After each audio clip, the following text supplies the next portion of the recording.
Wy'n mynd deall chi. Pawb ar ben eich tomen, ond tinau pawb yn golwg. Chi'n mynd credu mewn diwiau na arwyr. Os tasach chi'n onest nawr, right?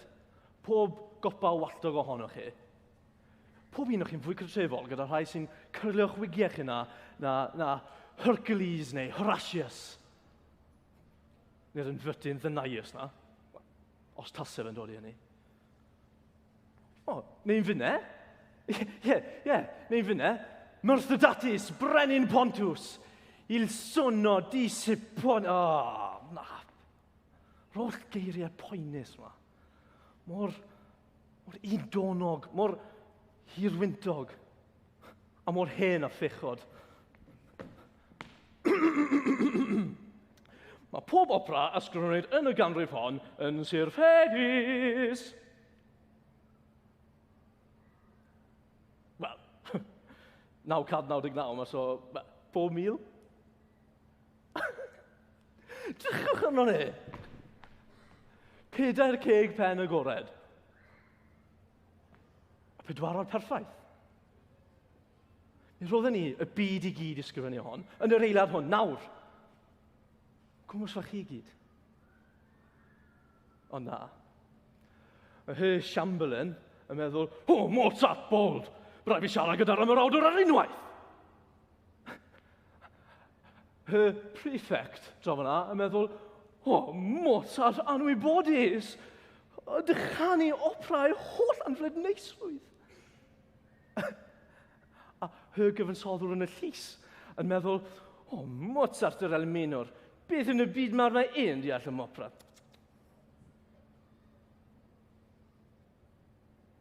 Mozart ei hun yn ei plith yn meddwl, mi mon yn llwch ar y llawr. Pa ma'n wybyddu'r hyn sydd fi weid? A dyna pam mae opera mor fwysig farwn. Mae'n fwy credadwy na unrhyw ddrama. Bydd rhaid i ddramodydd i nodi'r holl feddyliau yna nawr, naill ar ôl y llall, yn cryniclio'r eiliad hwn yn amser. Ond ar y llaw arall, mae cyfansoddwr yn gallu nodi'r cyfan awr yr un pryd, a'n dal yn galluogi ni clywed y cyfan. Dyfais aruthrol. Pedwarod lleisiol. Wy'n mynd i ysgrifennu'r ffinale hon sy'n mynd i para hanner awr. 4 awd. Yn tra'n 5 awd. Yn 6 awd. Yn 7 awd. Yn 8 awd. Ac yn 9. Yn 10 awd. Ymlaen ac ymlaen. Ac yn fwy ac yn fwy. Pob sill yn lliosi ac yn ymchwyddo ar un pryd. A'r ymchwyd yma. Yr ymchwil ma'n creu sain cwbl newydd. Yn eich sicrhau chi, dyma y sŵn mae Dyw yn ei glywed. Miliynau o seinau'n dyrchafu ac yn chwrlio i glist yn gerddoriaeth i ben draw. Allwn ni byth yn gyffred. Ond dyna'n gwaith ni! Ie, dyna'n gwaith ni. Ni, cyfansoddwyr, yn nodi holl isfeddyliau fe. A fe, a hi, a hithe. Myfyrdodau, morynion, a chyfansoddwyr y llys. A troi'r gynulleidfa'n Dduw.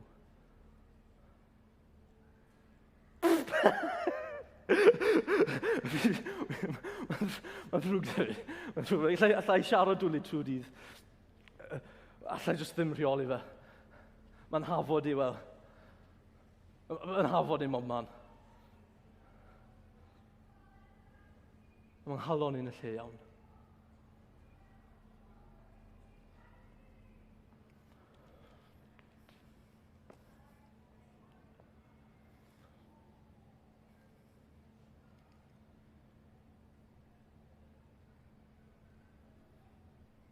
O'n i'n cael cuno gyda'n gilydd. Just y ddoi yna. Fel arfer. Fi a mam gi. O'n i'n cysau hal amser gyda'i. Cysau mam yn gyrfodi fi wneud. Pasa hwn i fi. Pasa llall i fi. Hwn llall. Just i gwylltio fi. Just am mynd i talu sylw i'r hen fenyw yma. Tan un diwrnod, nath mam gi gofyn am un peth ola. Sa'n cofio beth oedd e. Napkin, falle, sim ots. Fynnag oedd e reit o'i blanu. Na gyd oedd eisiau ei wneud oedd symud dwylo ei modfedd, dim even modfedd. So neidiais i dros y ffordd na, dim ymynedd o gwbl, o'n i'n grac. A torres i'r fas. A pan dath mam mewn, ar ôl, nes i feio fer mam gi. O'n i'n teiri mae hi'n ath e. A o'n i'n licio pan o'n mam yn gweiddi yna. Yr hen fenyw top!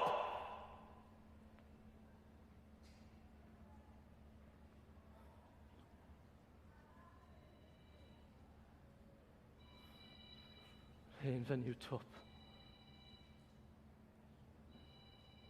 Blynyddoedd yn diweddarach, nes i fiwn i'r stafell i am y tro ola cyn fi mynd ar y daith. A oedd golwg gwael iawn o'n gi. Oedd briwsion yn mobman. Oedd hi'n bita bwyd a oedd hi'n rhoi'r briwsion yn ei cheg a oedd just y briwsion yn mynd bob man. A nes i trial helpu hi, ond oedd hi just yn edrych heibo fi fel bod fi ddim yn bodoli.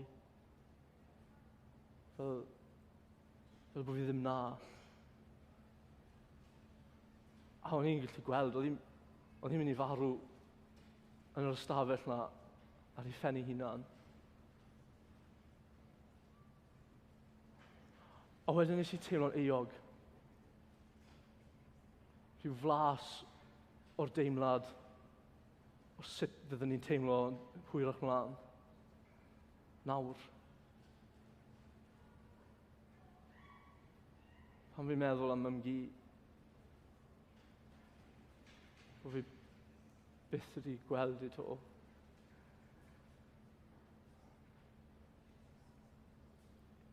Fi byth wedi gweud i rwy'n sori.